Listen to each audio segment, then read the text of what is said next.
ever taken us that long to do that. Dude, it was a Oh, man. substantial amount of time to figure out that one small detail. I know. I was like, and now nobody's ever gonna know. No one's ever gonna know what we're talking No about. one's ever gonna know what we're talking That's about. the best part. That's the best part. I'm getting a high off of that right now that you wouldn't believe. Absolutely. Just a little power trip. Alrighty. Wait, how do I do this again? I gotta push the pod. Oh, it's right there for me.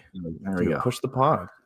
And if you're watching along here, here on YouTube, Twitter, and Twitch, go ahead and push the pod along with us. Send it to a friend or two. Give it a retweet. I normally wait until Sam sends it in the Liberty Line group chat so then I can like and retweet it because I'm not good at searching. Yeah, I did it. I did it already. So oh, and here it is. Yeah. Here it is. Why does it say the broadcast has ended? Probably hasn't though. Doesn't matter. That's good. My phone is just absolutely. I can't escape technology. Yeah, go get after it. 2, 1. Philly! Hello, everybody. Hello, Philadelphia. Welcome back once again to yet another edition of the Wolves of Broad Street podcast. As always, my name is Ryan Conway, and joining me here is my illustrious co-host and simp lord, Sam Glavin.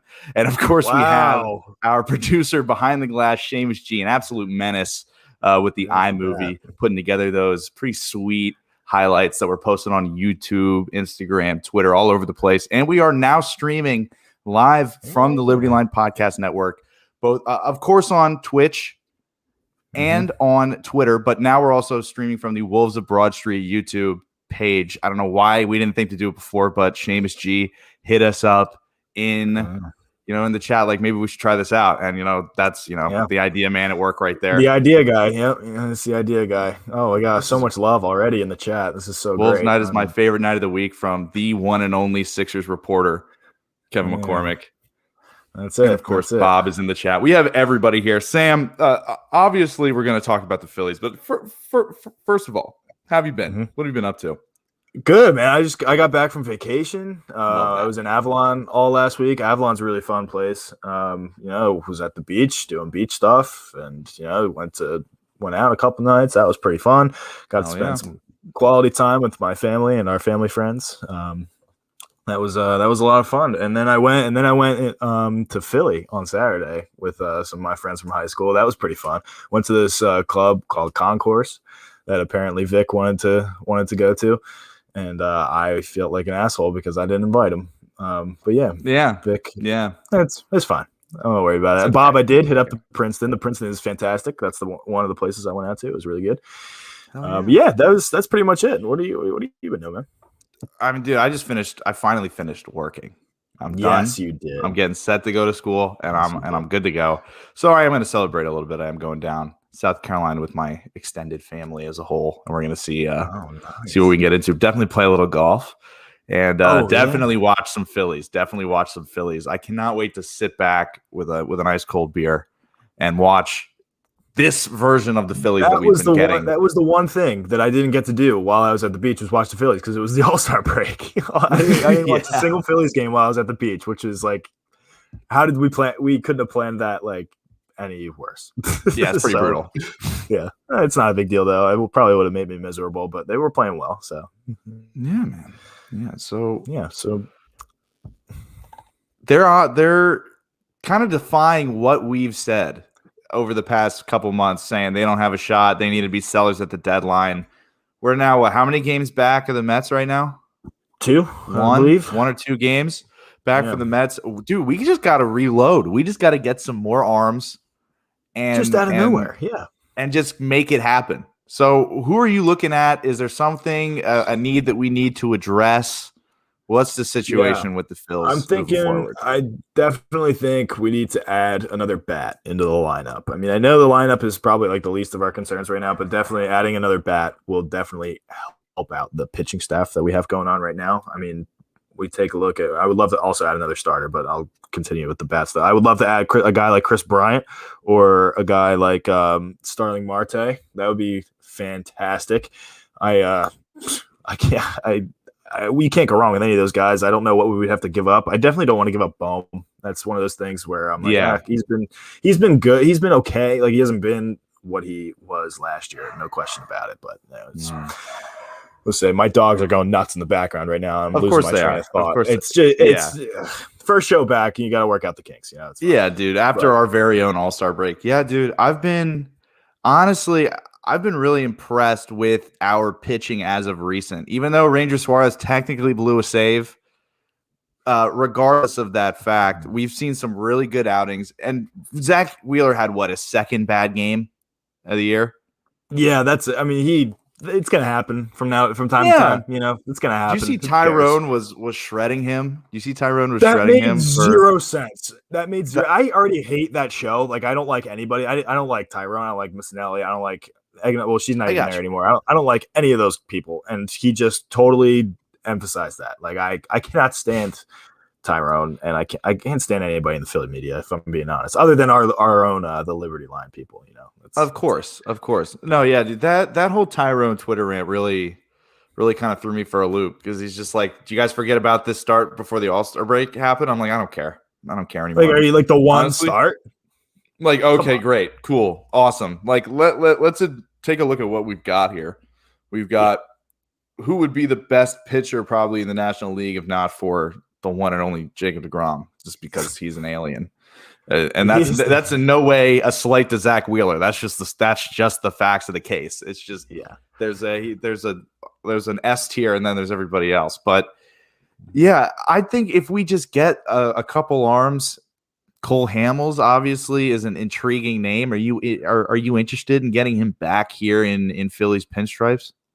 Yeah, I mean, it makes perfect sense. I mean, he can't be any worse than the fourth starter we have now. We've been going with Vince Velasquez, and we've been going with Matt Moore, even though apparently we just win baseball games with Matt Moore no matter how he pitches, which makes zero sense in my mind. But I would love to bring back Cole. Who wouldn't want to bring back Cole Hamels? I think he would be a great addition to the rotation, and like bring good story too. Bring him back, and let him finish out his career in the red and white pinstripes.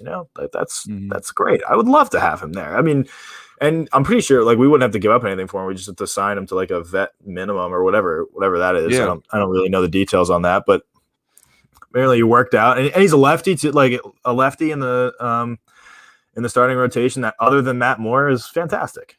I would rather. I mean, I don't know what it is with Matt Moore and how we win baseball games with him, and then Zach Wheeler or Aaron Nola, who I'm a little peeved at right now, but we ain't talking about that. We probably should, because I mean, regardless of how anybody feels, it's just an interesting thing to talk about. But we have guys that are throwing lights out, even though Nola can have the occasional struggle this year. But Wheeler just like can't catch a win, and you see with deGrom in New York too. He can't catch a break. He can't win games.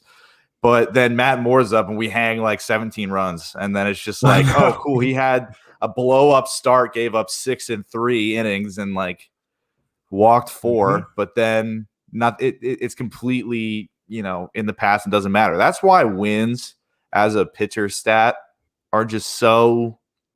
It's dumb. Not real. It's not real. It shouldn't be. It should not even be a stat. It should not be a stat. It's a boomer stat for sure, and I consider myself like somewhat of like a baseball like purist. Like I love baseball. I love fully are. You're a 70-year-old man when it comes to your approach. I know. I'm a total boomer. Yeah, but at the same time, the win-loss record at this point in where we are with the game of baseball, I don't think it makes any sense. I mean, it's all based around like the pitcher can't really do anything to control it other than just pitch well, and even if he pitches well, might still lose. So I don't think that should be a thing. The ERA is a good stat. Like that's the stat for pitchers. Like that should be pretty much it. Strikeouts, sure. Yeah. Ks per nine. I'm a big fan of Ks per nine. That's a good one too. And I like the the Ks per or the walk to strikeout ratio. That's a good stat. That's a good one. That's a good one. That's probably one of the next ones. I like the whiff rate. How often surprises me. That surprises me a little bit. That's a little too analytical for I know. I don't know. Dude. Sometimes I do it like I'm like it's like in The Sopranos when of course Ginny Sack gets caught eating like chocolates in like the laundry room or whatever. That's like me and only with baseball, like analytics. Like you'll catch me. Like, what are you doing to yourself? What are you doing? What are you doing? I'm sorry. I said I'd stop.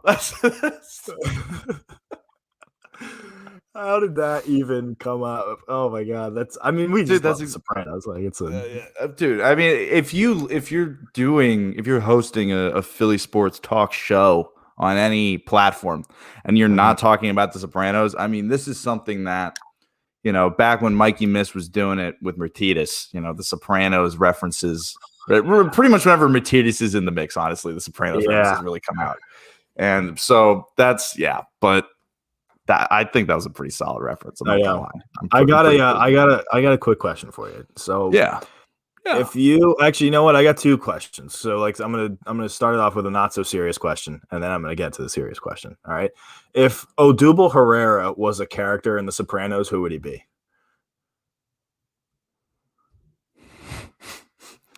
That's a really good question because it could be a lot of people. Yeah, I don't know. Something tells me Richie Aprile. No, wait a minute. Stop. That's exactly who I was thinking of. Literally exactly who I was thinking of. I don't know why. That is just it's the first guy that came to mind when I think of Odubel Herrera in The Sopranos is Richie Aprile. I can't believe that you actually said that. Dude, that was the first name that came to my way. You said you had what's your second question? My serious question is about the Phillies. I just wanted to get that one out of the way. But when it comes down to it, and we don't pick up a center fielder like Starling Marte or Chris Bryant, and I'm a little shaky about putting Chris Bryant in center field, by the way, or Byron Buxton, whoever it is, because the center field position probably needs to be addressed before the trade deadline. Would you rather have Jankowski assume the starting role, or bring back Odubel Herrera after he's done on his minor league assignment for the injury? Look, I don't like Jankowski. I don't know what it could just be. Mostly his vibe is a little fucked for me. I don't know. Like, I don't dig his whole aesthetic, and that plays in a lot for me. Like, I just don't like Jankowski that much. I mean, he's obviously been a productive player. He's been a great player for like a month. Yeah, I know, but I still can't. I also will just never get over that rundown, even though Gene Segura had arguably a worse one. Yes, the other day. Yes, so funny. That's it. That's why you would rather have Odubel Herrera in center field. I mean, look, you don't like Travis Jankowski's vibe. No, I mean, look, I either way, I think that's a decent player to have in center field. But if you're the Phillies and you want to avoid the headaches as much as possible, you might as well go with Jankowski, right? I mean, if the numbers are equal, if the numbers end up equal, like, why not take the guy that, every time, just like the tweets, every time Odubel hits a home run, it's just like the timeline is just full of just like not hate or like, I don't even know what it is. It's just a lot of negative stuff. And then it's just like, I'm like, I understand everyone's feelings and opinions on that. So they're more than welcome to do whatever they want. But it's just, as a franchise, I could see how they go, maybe when our team is doing well, we don't want people to get upset. Like, Okay. Yeah, that makes sense. Do I agree with that 100%? Not entirely.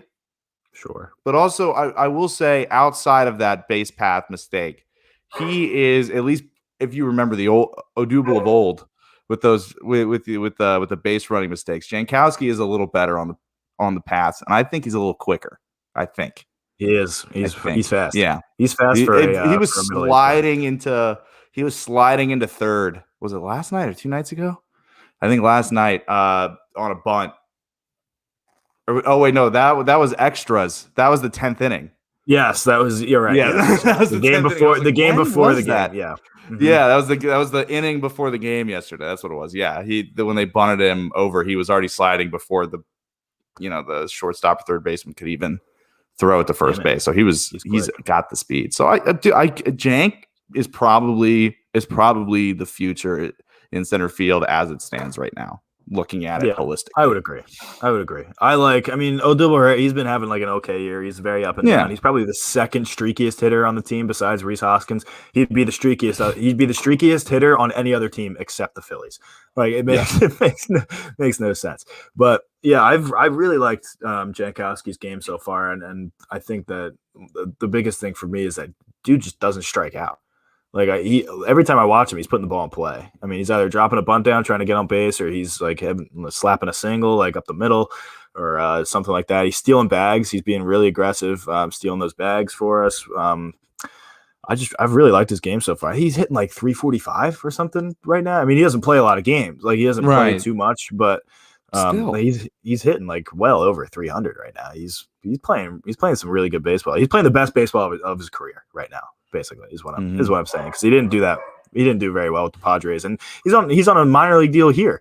So, why don't you just keep him there, and then if we do pick up a guy like Marte, yeah, that's fine, and then he could be a pinch hitter off the bench. I love that we have all these different pinch hitters now, like with Jankowski and Brad Miller and stuff. It's reminiscent of those 08, 09 Phillies there. I don't know. It's just contributors. That part of the game, you had stairs and stuff, and you had like that. So I don't know, man. Big Joe World Series home run hitting Joe Blanton, as Jimmy called him. Joe Blanton. Big Joe. Pinch hitters, Joe Blanton. Yeah. Hey man, that's a home run, is it not? Is it not a home run? No, it was a home run. Now, a question for you. Okay. This is a very serious question. If Scott Kingery was in The Sopranos, who would he be? Oh man, he'd be Jackie Aprile. Jackie Aprile? How would he be Jackie Aprile? Because he's the former boss. No. Junior, Jackie Junior. Oh, sorry, Jackie Junior is what I meant. Jackie Junior. That's who I meant. It's Jackie Jr. Because he's like this really smart, like a smart guy. Like we thought he was going to be all that, and then he ends up like screwing everything up. So he's Jackie Jr. I was going to say, in terms of my relationship with Scott Kingery, I feel like I would be the Tony Soprano to his Christopher Moltisanti if you follow the full arc. I thought about that. Him being finally sent down into the minors was the car seat.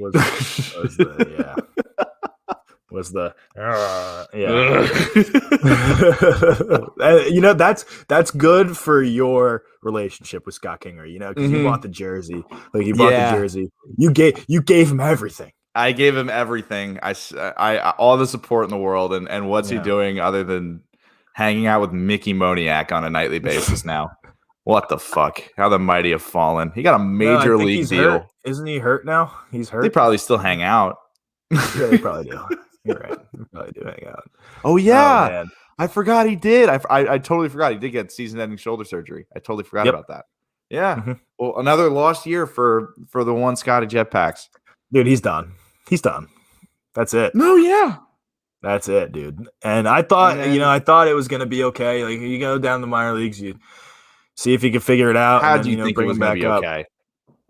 I don't know. I thought he might figure it out. I thought he was going to hit like 400 with the Iron Pigs and be like, all right, you can bring him back up now. But no, he's done. That's sad. He was bad. Yeah, it is. It is really sad because I thought he was going to be, I thought he was going to be the future second baseman for the Philadelphia Phillies. Yeah, but no, that's going to be the one Nick Maton. No. Nick Maton, dude, I love Nick Maton. I want him to get more innings, but I guess they need him still down in Yeah, and it's kind of hard to squeeze him in when we've got everybody hitting right now. He's bounced around so many times. Like I don't even know. I can't even keep track of where he is right now. I can't even remember if he's with the Phillies or if he's with the Pigs right now. Like, I'm pretty sure he's with the Pigs.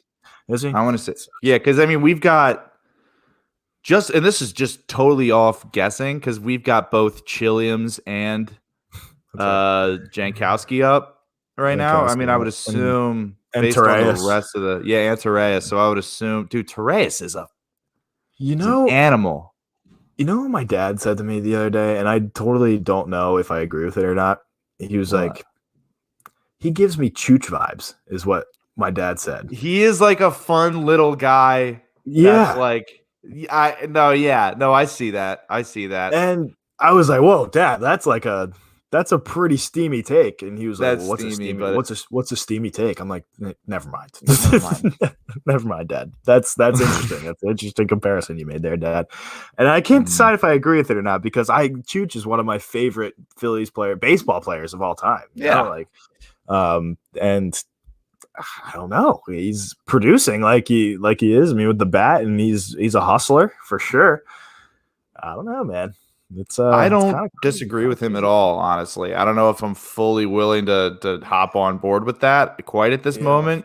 But in terms of just overall vibe, I definitely I definitely do see it. I definitely do see it. That is kind of fun. That's a fun. I mean, I don't know if I'm gonna that's not gonna carry a lot of water or weight now.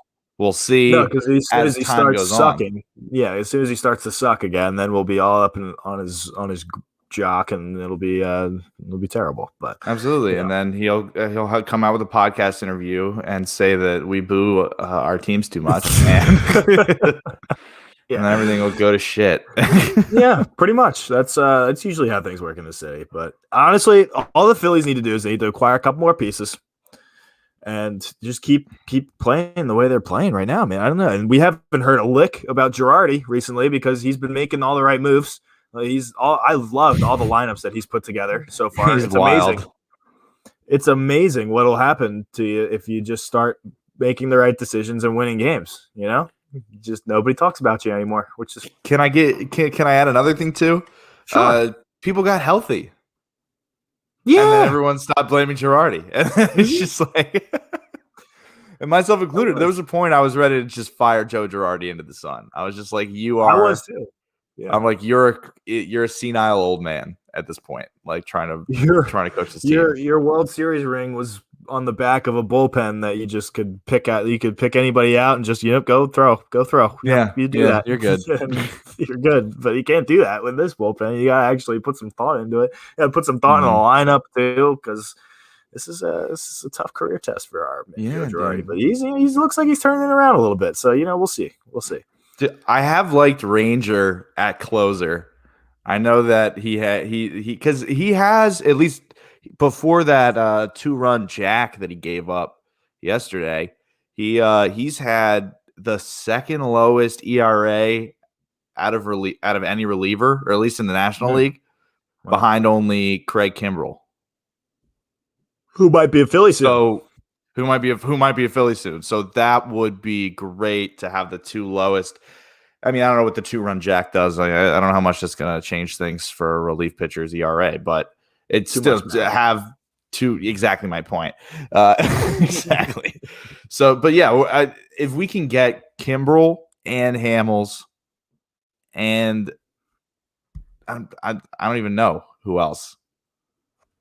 Well, if we got Kimbrell Chris and Bryant, Hamels, then we would probably have to settle for somebody a little bit less. Like we wouldn't be able to get Marte, probably. We would get Buxton. I don't know. Have you seen Marte's numbers in CBP? I have, and they're disgusting. But I also don't trust those numbers because, like, Bryce had those same numbers when he was coming here, or like when he was when we signed him. Yeah, because they were playing. Because that's the issue, is that when you play in Citizens Bank Park, you're playing against the Phillies. Mm-hmm. That's the issue. It's not a ballpark thing. Yeah. It's of the Phillies. You can't be on the Phillies and play the Phillies at the same time. It's just not how it works. It's not how that works. Now, would the Phillies win the World Series if they only had to play the Phillies? That's an interesting question. That's a philosophical question that you could write a dissertation on. It'll be its own episode. Yeah, that would be its own episode. Oh, we could totally break that down, like the matchups and stuff. But oh man, we can't even do that. Bizarro right. Joe Girardi. No, that's bad. But I've said everything. I'm good on the Phillies now. Yeah, absolutely. So in that case, Sam, we're gonna go right into the doghouse. Brought to you by Wide Plank Floor Supply. Visit their website at www.wideplankfloorsupply.com. Get a recommendation for a contractor. Get a quote. Wide Plank Floor Supply. If it's wide, they've got it. Check out their showroom in KOP. Roll up. Leave us some lovely planks. and get them installed in your home or office today, or build a doghouse out of them if you're so inclined. If that's something you can do, I don't know. Ask Sam. But if you want, Sam, of course, the doghouse is the easiest segment of the Wolves of Broad Street podcast. So, who do you have in the doghouse? I've got the whoever's in charge of what goes on outside of like the stadium, like those posters and stuff. I'll just put the Eagles organization in the doghouse for having that, only just taking down the Carson Wentz poster today, and because that was just absolutely ridiculous. I thought that they were going to do that so much, like they should have done it almost immediately after they traded Carson Wentz, because the amount of people that have seen it on the stadium and just been like, damn, like on 95, like. Damn, like horrible. Carson Wentz is so bad. And I was driving back from the beach and I saw it. I'm looking at it. I'm like, you got to be kidding me, man. I'm on my way back from vacation. I'm sitting in traffic on 95, and all I have to look at is Carson Wentz and a bunch of brake lights. Bullshit. Yeah, man. Who you got? Yeah, well, I had someone before the show, but I'm changing it now. Just all of the unvaccinated Phillies players. Oh God, don't get into this. It's not politics. It's not politics, and anyone that says it is a dumb person. First of all, is not smart. So they're irrelevant if they're saying it's politics, because it isn't. It isn't. Just the interviews that I've read, just the complete lack of any common sense, thinking that you got injured. Brandon Kinsler got injured, thinking he got injured from the vaccine. I'm like, no, I don't think that's it. I don't think that's it. I think you just suck. Yeah. No, I get it from a Kinsler standpoint. I get it from the Kinsler standpoint, but from if I thought you were going to go the Nola route, and I'll go. I'm a little annoyed at Nola. I am, but at the same time, like I thought you can't make anybody do anything. But it's just like it's with Kinsler running his mouth, like you don't know a fucking thing. Like shut your mouth. Yeah. Like. The cancer thing was a little weird. That was weird to me. I hated the flack that Nola got more than his actual decision not to get it for some reason, because like you just have all of these people like screaming at him on Twitter and stuff, and especially the guys that are like the national radio broadcasters, or not national, the radio broadcast at WIP, whatever. Mm-hmm. You guys have no idea like what his situation is. Like we have no idea. So like I don't know. No, yeah, and that I do get, but also as a fan, I understand how you'd be upset with your athletes not taking every step to be in contention and play the game. Other thing. Yeah, that's the other thing. I'm pretty much square in the middle of this one. Like I'm mad at like everybody getting mad at Nola because one, you have no idea what's going on, but two, like I'm also like, well, we got to win baseball games, and if we can't really win baseball games if you're not pitching, so yeah, that's the other thing. Like, so I'm pretty much dead in the middle. Mm-hmm. And if we, so it's do I want the Phillies to get vaccinated so they can all play baseball? Yes, yes, I do. I absolutely do, because Aaron Nola, as bad as he's been, is still good. Yeah, he is. But we'll see. We'll see if because he was exposed to COVID, maybe maybe he'll get injured or something. What? Follow the Kinsler method. Oh God, no! Kinsler is just so bad. He's just terrible. What a dummy. Do we even know how old Kinsler is? He looks like he's about 60. Care. He looks like he's 60. No, I'm gonna look it up now because it's bothering me. What's Brandon Kinsler?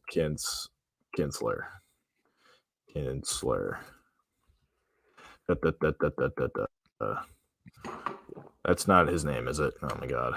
Whatever. I don't care anymore. Is this like when you try to find Cam Johnson and you maybe baseball pitcher? There we go. Kinsler. How old is he? 34? 30. He's 36. He looks like he's about double that. Maybe you got hurt because you're a 36-year-old man. Maybe. Yeah.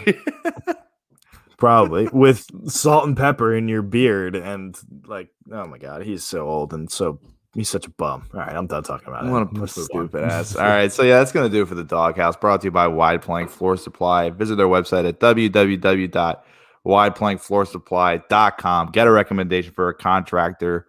Get a quote. Wide Plank Floor Supply. If it's wide, they've got it. Sam, before we talk Birds, because I do want to talk Birds, I just want to talk to you just real quick about Ben Simmons.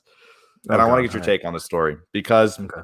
I don't know who this guy is, but it's apparently some famous guy was on a podcast and talking about his friendship with Ben Simmons and how it fell apart because Ben Simmons was sliding into this guy's girlfriend's DMs. This is the first I'm hearing of this. Is the first, well, I personally just saw it like maybe an hour or two ago, or maybe someone sent it in the TLL chat. I don't remember where I saw it. It's on Twitter. Seems about right. Yeah, that sounds about right. Seems about right. He's a pretty selfish and that led guy. to a bunch of replies from people with like 100 followers saying these things about Ben Simmons that I don't know are true or not. One of my favorites that I don't know if it's true or not is we were like down 20 in Dallas a year or two ago or something, and he was having Sixers security personnel like hit up women in the crowd for him for after the game in a game. I don't know if this is real. Granted, this is in the Twitter replies, but that's just That's it's bad. just. But yeah, just Ben, if you want to shoot your shot, bro, do it on the court. Do it on the fucking court. What I do love is people are like so anal about like Ben, like go work on your game, which of course I am too. And then they're like, well, they're like, oh yeah, he's not working on his game at all. I'm like, well, if he posted a photo or video of him working on his game, everybody would lose their shit and go like, how dare you fucking post this? Just do the work. So they're going to question jump shot video. Yeah. So they're like, he's not working on his game. But then if he posts a video of him working on his game, he's going to get absolutely fucking wrecked, which just isn't. Yeah. That's not fair. That's not fair. Now, if it is just exclusively jump shots, that's a problem. I need to see a post move. I need to see you working on a post move. I need to see you working on free throws. Yeah, dude. Of course. Of course. How about a free throw? All right. I don't want to talk about Ben Simmons anymore. Oh, wait. Now Bob's bringing all this stuff up. He's fun. Apparently Bob, a guy he met the other day, his sister went on a date with Ben Simmons. And like when he first came to Philly, and she said, quote, he was really awkward and quite well, he probably meant quiet. But that doesn't surprise me at all. I'm not going to lie. No, it doesn't surprise me in the slightest, but whatever. That's funny. Fuck him. I hate Ben Simmons. Fucking Ben Simmons. Move on. Let's just, dude, we came real close to maybe a Damian Lillard trade request, and then that all got blown up. I know. That was such a, like, the report came out. I was like, yes. Get it done. Get it done. And then Dame, like, hours later, was like, I didn't say any of that shit. Yeah, he's like, I don't know what you're talking about. Of course. Granted, James Harden said the same kind of shit. Yeah. Before he left Houston. That's true. But Damian Lillard, I think, is at least optically speaking, from what I know as a fan, seems like a better person. Yeah. I would agree. So we'll see. I would agree. We'll see. Yeah. Wait, a better person than Ben Simmons or a better person than James Harden? Well, I guess Ben Simmons and James Harden. Yeah. I would say so. Definitely. That's funny. Yeah. Yeah, dude. Now my question is just real quick, and just so we're all on record here, in a trade where we move Ben Simmons in, and we get a blue chipper back, would you rather trade Maxey or Matisse? Maxey. Right. Yeah. That's the correct answer. And that's the correct answer. Yeah. That's no offense. I just don't think, like, if you give up, it just doesn't make any sense. Like, we're giving up our best defensive player, right? You can't give up your second best defensive player on the roster, like in the same trade. Like, that doesn't make it. As much as I love Maxey, like, I didn't want to give him up for Harden. I would definitely give him up for Damian Lillard. I mean, as much as I think he's going to do really well in the league, I don't see him becoming like another Damian Lillard, like, I don't see that happening. So I would take Damian Lillard now, Yeah. And if we trade Maxey, that'll open up 0 here for Damian Lillard to wear. So that'll work perfectly. It's written in the stars. It really is. It really is. Yeah. Mm-hmm. So that's good. Yeah. Dude. Do you want to talk some birds? Yeah. Yeah. Let's do it. Let's talk some birds. Let's go. Go birds. Oh my God. Dude. Oh my God. So what, training camp is like a week away, 2 weeks away, something like that. Mm-hmm. I can't wait just to hear the rumblings coming out of camp, just to see some man. clips of Devontae Smith hooking up with Jalen Hurts for a couple deep balls, something like that. I just cannot wait for Eagles football. And I can't believe I'm saying this. Yeah, I know. I'm ready to get hurt again. I'm so ready. I'm so ready to get. I'm so ready that I am on the I'm too hyped up on Jalen Hurts right now. Like I'm so ready for him to just go out there and absolutely ball. Throw dimes to Devontae Smith and Jalen Reagor, because Jalen Reagor is going to have an absolute year this year as well, because he's going to actually get the ball thrown to him, other than not like when Carson Wentz just like refused to throw the ball to him for some reason. I don't know why. I don't know why people don't talk about that more, by the way. Jalen Reagor like never got any targets from Carson Wentz. And people were like, why isn't he doing anything? I'm like, well, like he's got to catch, he's got to be able to have the ball like, thrown he can't to get him open. to do something. Like, he can't get open. And I'm like, then you're just not looking at him. Like, you're not watching. Yeah. He's open so often. He's open, and he's like probably one of the fastest guys on the field whenever he's on the field, because he ran that like stupid 4.2, like that 4.3 or 4.2, something like that. He's a high unofficial, 4.2, low 4.3 guy.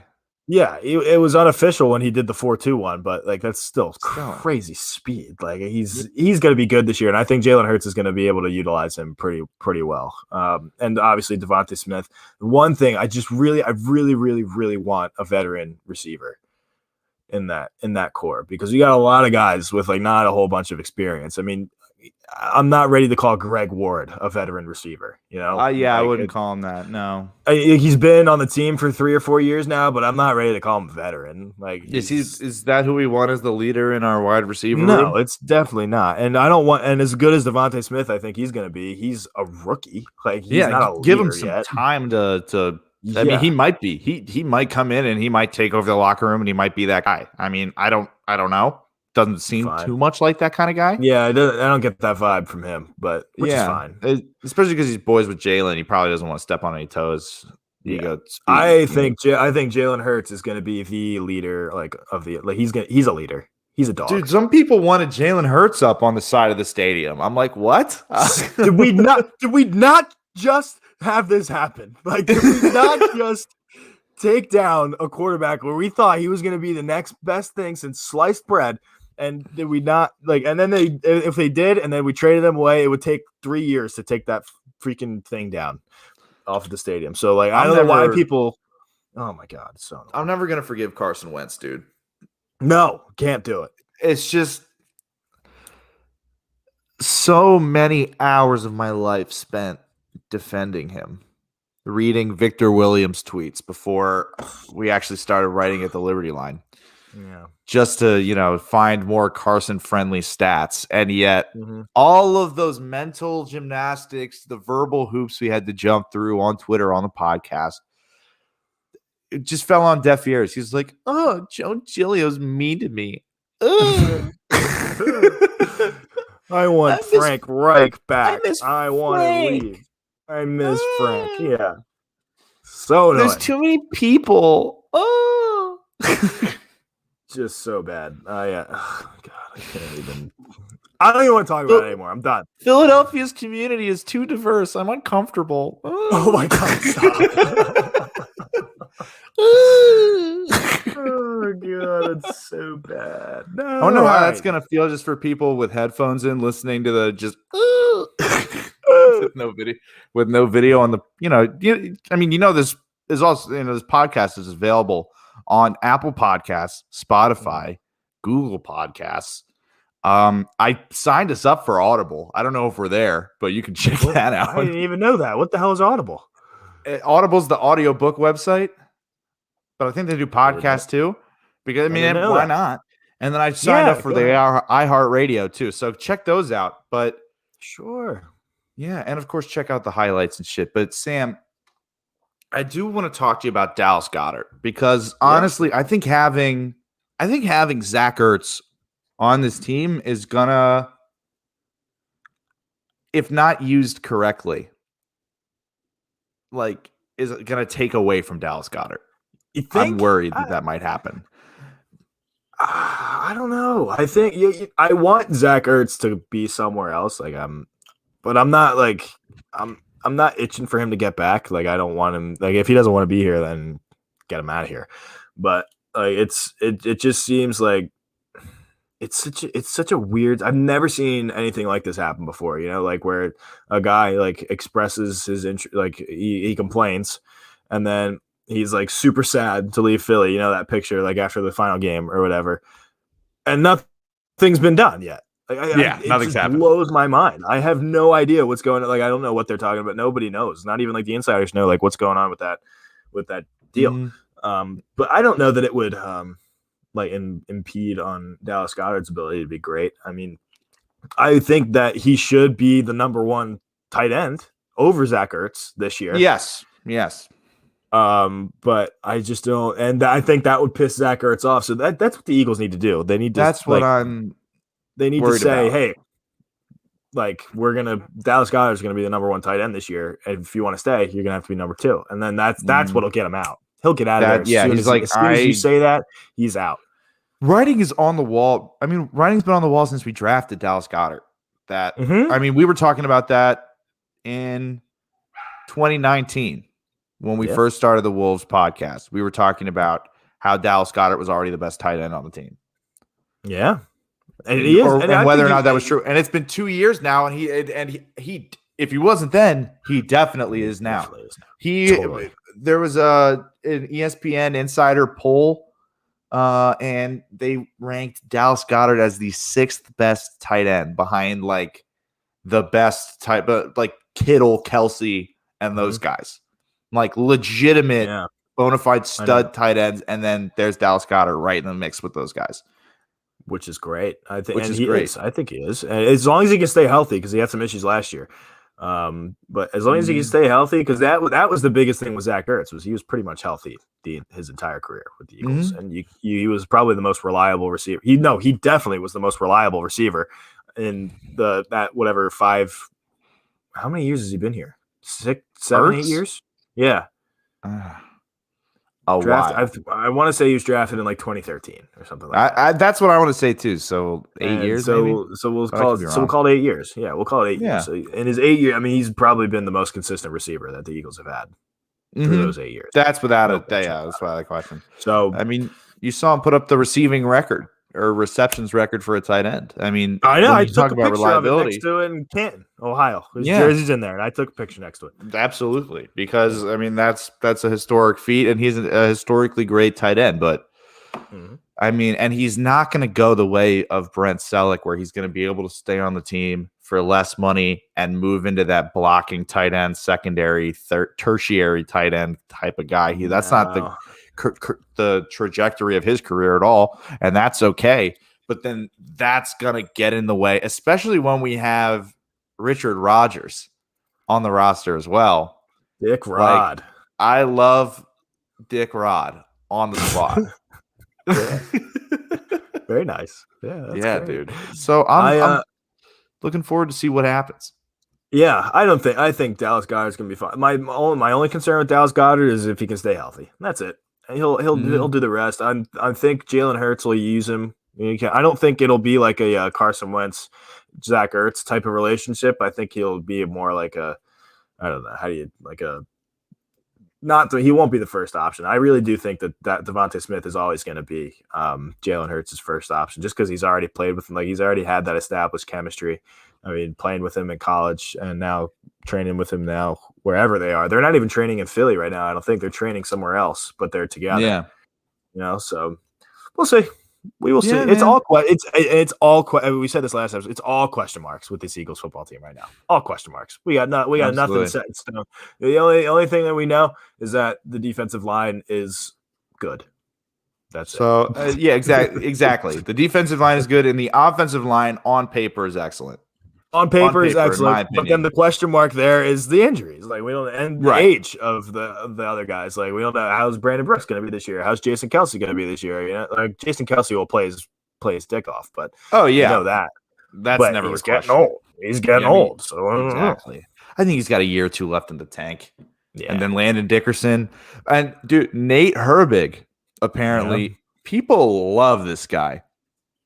I follow like a couple guys that are like, or I follow one guy who really likes offensive lines schemes or whatever, like blocking Yeah. schemes and breaking that shit down on YouTube. That's just like one of the things he posts. So I don't watch those because I don't, but he retweets stuff. And there was this one, it was an evaluation of Nate Herbig. And he's like, this guy's going to be an animal, which is great. That's the guy. I'm pretty sure that he looks like kind of really fat in his face.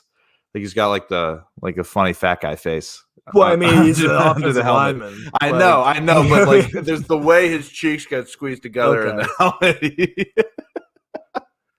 The only offensive line guy that I follow is Trey Thomas. That's all you need. I mean, that really is all you need. Yeah, the rest is just gravy.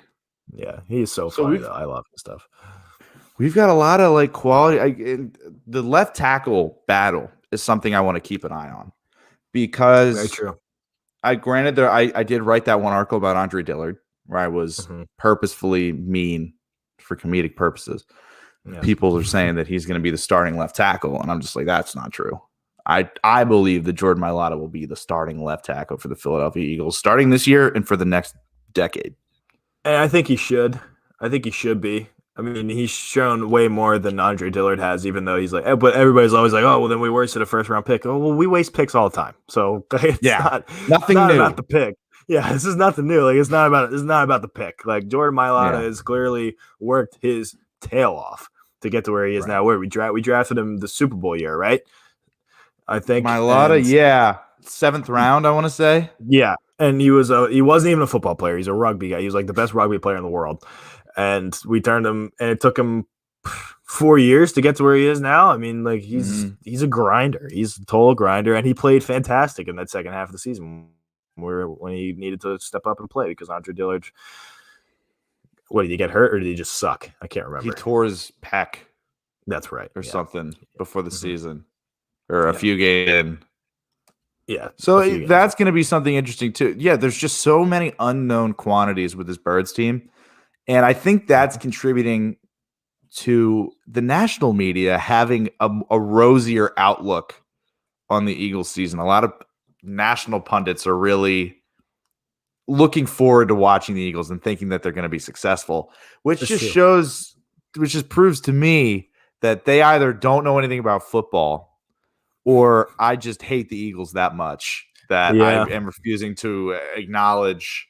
Because I feel like you and I have a better idea of what's going on with the Philadelphia Eagles than, at least in terms of on-the-field product that we've seen. Yeah, it's realistic about it. Like, I'm not going into this thing saying, oh, man, like the new, like Devontae Smith, Jalen Hurts carrying us to the Super Bowl. Am I excited? Yeah, but I have no idea what the hell they're going to do. Not at all. And we don't know. And it's all like it's like a link. It's like a bunch of links in a chain, right? Like, it's all like everything depends on everything else. So, like, the quarterback's success this year, Jalen Hurts, is going to rely on the offensive line success. We have no idea what's going on with the offensive line.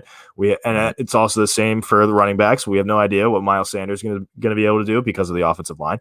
We have no idea what the receivers are going to be able to do because of the quarterback who's relying on the offensive line. And it's just like it's a whole mess. Nobody knows what's going to go on. Nobody knows. And so that is what is kind of. I think that's why it's more palatable for, at least for me, to look forward to the Eagles again. Because there was a point I just didn't want to watch any Eagles football because I was like, they suck. We're going to run it back. All the same pieces are going to be here. Screw this. And then Doug's gone. Carson's gone. And everything's just got flipped upside down onto its head. And now it just kind of is like, where there's uncertainty, there is hope.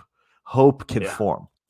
If we were running it back with the same squad as last year, I'd have no hope and I would not want to care. But because we made all these changes, now I'm like, it's creeping in the back of my mind that maybe we could, I'm not saying win a title, but just, be a decent football team. Because a few months ago, even a month ago, I'm like, this is a 4-win team.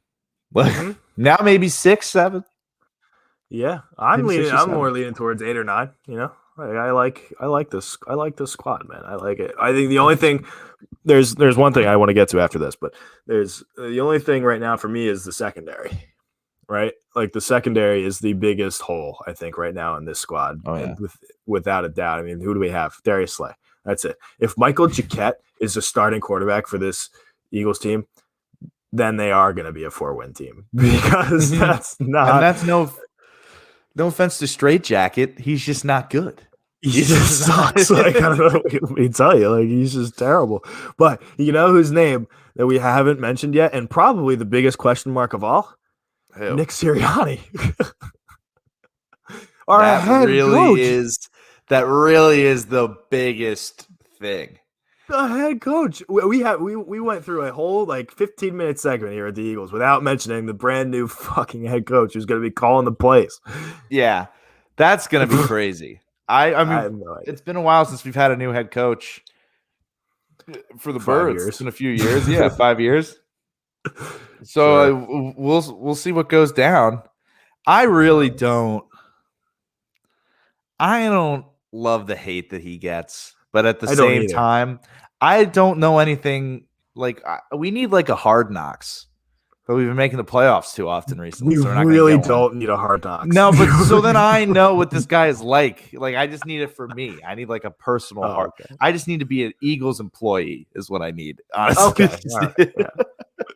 Gotcha. That makes a little more sense. Because I just want to know more about this Nick Sirianni character. And all we know is that he's a football coach and he really likes rock, paper, scissors. That's it. It's his second favorite sport behind football. Rock, paper, scissors. Dude, he might even like it more than football. I'm not gonna lie to you. Crisp. Gotta be here. Boom, boom, boom. No banana routes. See, I do love how stoked he gets. He's just he does get amped. So into it. Yeah. So that's the thing too with this team, the personalities on this team. And when I say personalities, I really mean just Jalen Hurts and Nick Sirianni. But then also auxiliary guys, but personality Jalen Hurts has. What are you talking about? Personality. Hey, that guy's I feel like that guy's stone faced nothing. Nah, dude. It's a measured. He's not a boisterous. He's not like Joel Embiid. No. You can. There are different kinds of personalities. No, I understand that, but when you say personality, it's woo, no.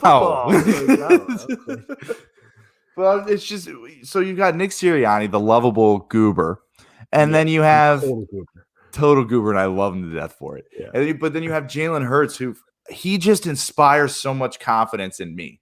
I don't know what it just.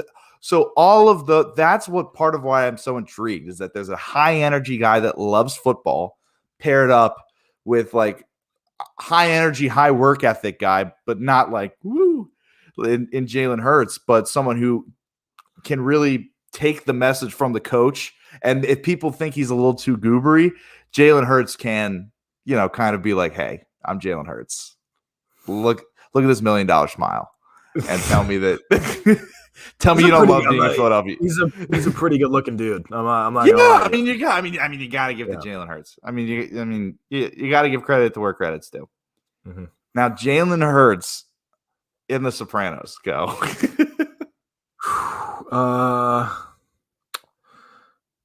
Sill. I like that. It's got to be Sill. Yeah. So then, does that make?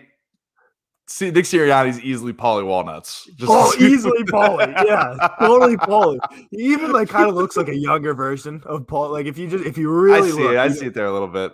He's a total Italian guy. He's an Italian. Oh my god. He's totally Paulie. And so Sill is Jalen Hurts, I think. Yeah. I like that. What do you think? Do you agree with that or what? Yeah. Here's the thing. I don't have an answer in mind. I wanted to get. Okay. Yeah, I would say that. I do like that. No, my question, I'm trying to think of some other parallels in the Philadelphia sports world that we can make, but we'll burn that bridge when we get to it. Well, here's the thing. Who do you think is Tony Soprano? Because I got an answer. Who is the Tony Soprano of Philly sports? No, of the Philadelphia Eagles. We're just sticking to the Eagles right now. Tony Soprano. Fat panic attacks. I didn't think of the panic attacks. I was thinking more like I can't think of anyone on the Eagles having panic attacks though, so I don't know. I don't know who's your pick. It's Jason Kelce. Oh, I'm so upset. That was what I was gonna say. Oh, yeah. It's Jason Kelce. It's so upsetting. I would say so. Yeah, that's good. We can break this down. I think we can go through every. So if we picked out like our 5 favorite characters from The Sopranos, and then picked each like 5 guys from each Philly team that is each of those guys, I think that. Oh yeah, we could establish a Sopranos cast within each totally. Clubhouse and locker room. Minus the Flyers, because I don't know anything about the Flyers. Even though something huge happened with the Flyers like this past week, I don't know anything about. We can steal some of the Liberty Yells thunder right now. Sure, yeah. In the last 5 minutes of the episode. In the last 5 minutes of the episode, yeah, dude. We can just kind of, yeah, man. We traded for that. What the fuck? Ellis, Ryan Ellis. Yes, from the Nashville Predators, and and we gave up Nolan Patrick. Yeah, we gave up Nolan Patrick, and I think somebody else that Phil Myers. I want to say yes, Myers, and we got a good puck moving D-man. According to the Liberty, I didn't even know he played defense. So that's good. That's good for us. Okay. And now we're looking to, maybe make some more moves. Dude, Nolan Patrick. I thought Nolan Patrick was going to be like the next best thing. Fuck Nolan Patrick. No, dude. No. Well, our good friend M is pretty upset about it. She's a big Nolan Patrick fan, from what I remember. Oh yeah. She just thought he was hot. I don't know. Yeah.